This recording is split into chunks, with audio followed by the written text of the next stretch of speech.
Hi అండి. అందరికీ నమస్కారం. Welcome to my channel. ఈ వీడియోలో ఇప్పుడే అందిన వార్త వైసీపీ టాప్ నేత అరెస్టు, తీవ్ర ఆందోళనలో జగను. పూర్తి వివరాలనైతే ఈ వీడియోలో తెలుసుకుందాం. వీడియోలోకెళ్ళే ముందు వీడియోకైతే ఒక లైక్ చేయండి ఫ్రెండ్స్. అలాగే కొత్తగా ఎవరైనా మన ఛానల్ చూస్తూ సబ్స్క్రైబ్ చేసుకున్నట్లయితే దయచేసి మన ఛానల్ అయితే సబ్స్క్రైబ్ చేసుకోండి. దీని ద్వారా నేను చేసే ప్రతి ఒక్క వీడియో మీ వరకు రీచ్ అవుతుంది. ఈ వీడియోని షేర్ చేయడానికైతే ప్రయత్నం చేయండి. ఇక విషయానికొచ్చినట్లయితే ఆంధ్రప్రదేశ్ వైసీపీ ప్రభుత్వం అధికారంలోకి వచ్చిన తర్వాత గత 5 సంవత్సరాల్లో జగన్ అండతో పలు జిల్లాల్లో ప్రభుత్వ భూములు, ప్రైవేటు వ్యక్తుల భూములు వైసీపీ నాయకులు కబ్జా చేశారని ఆ పార్టీ నాయకులు ఆరోపణలు ఎదుర్కొంటున్నారు.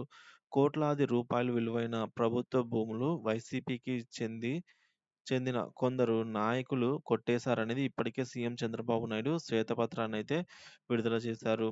పలు జిల్లాల్లో వైసీపీ నాయకులు కబ్జా చేసిన ప్రభుత్వ భూములను స్వాధీనం చేసుకోవాలని సంబంధిత అధికారులకు సీఎం చంద్రబాబు నాయుడు ఆదేశాలైతే జారీ చేశారు. పోరంబోకు భూములు, అలాగే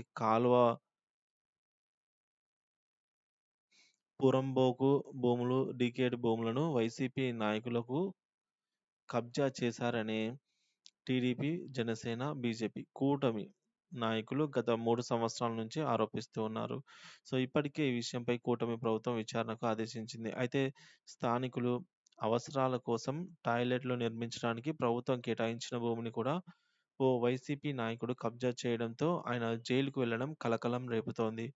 ఇప్పుడు మరుగుదొడ్ల నిర్మాణం కోసం పంచాయతీ కేటాయించిన స్థలాన్ని కబ్జా చేయటమే కాకుండా స్థానిక తహసీల్దార్ సంతకం ఫోర్జరీ చేసి ఆ స్థలంలో ఇల్లు నిర్మించడానికి పూర్తిగా సహకరించిన వైసీపీ నాయకుడు జైలుకైతే వెళ్ళాడు. పంచాయతీ పరిధిలో సామూహిక మరుగుదొడ్ల నిర్మాణానికి గత ప్రభుత్వమే నిధులు మంజూరు చేసింది. పంచాయతీకి చెందిన భూమిని గుత్తి లలితమ్మ అనే మహిళ ఆక్రమించుకుంది. లలితమ్మకు పూర్తి సహకార సహకారాలు అందించిన వైసీపీ నేత భూమి కబ్జా విషయంలో జోక్యం చేసుకున్నాడు. ఉమ్మడి కర్నూలు జిల్లాలోని ఆవుకి మండలం శివ శివవరం పంచాయతీ పరిధిలో అయితే సామూహిక మరుగుదొడ్ల నిర్మాణం కోసం పంచాయతీ స్థలాన్ని కేటాయించారు. ఇక శివవరం గ్రామస్తులు ఈ విషయంపై అయితే రెవెన్యూ అధికారులకు ఫిర్యాదు చేశారు. డిప్యూటీ తహసీల్దార్ ప్రసాద్ బాబు ఆ పట్టా పరిశీలించగా తహసీల్దార్ సంతకం ఫోర్జరీ అయింది అని వెలుగు చూసింది.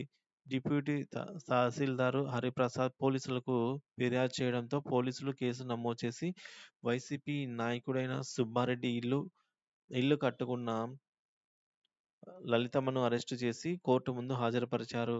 కేసు వివరాలు తెలుసుకున్న న్యాయమూర్తి సుబ్బారెడ్డిని ఆళ్లగడ్డ సబ్ జైలుకు, లలితమ్మను నంద్యాల సబ్ జైలుకు తరలించాలని అయితే ఆదేశాలు జారీ చేసింది. ఇక టాయిలెట్ భూమిని వైసీపీ నాయకులు సుబ్బారెడ్డి కబ్జా చేశారనే విషయం వెలుగు చూడటం, ఆ లీడర్‌కు జైలు శిక్ష పడటం ఇప్పుడు కర్నూలు జిల్లాలో కలకలం రేపుతోంది. మొత్తం మీద పలు ప్రాంతాల్లోని కొందరు వైసీపీ నాయకులు ఏ భూమిని కూడా వదలట్లేదు అని మరోసారైతే వెలుగు చూసింది.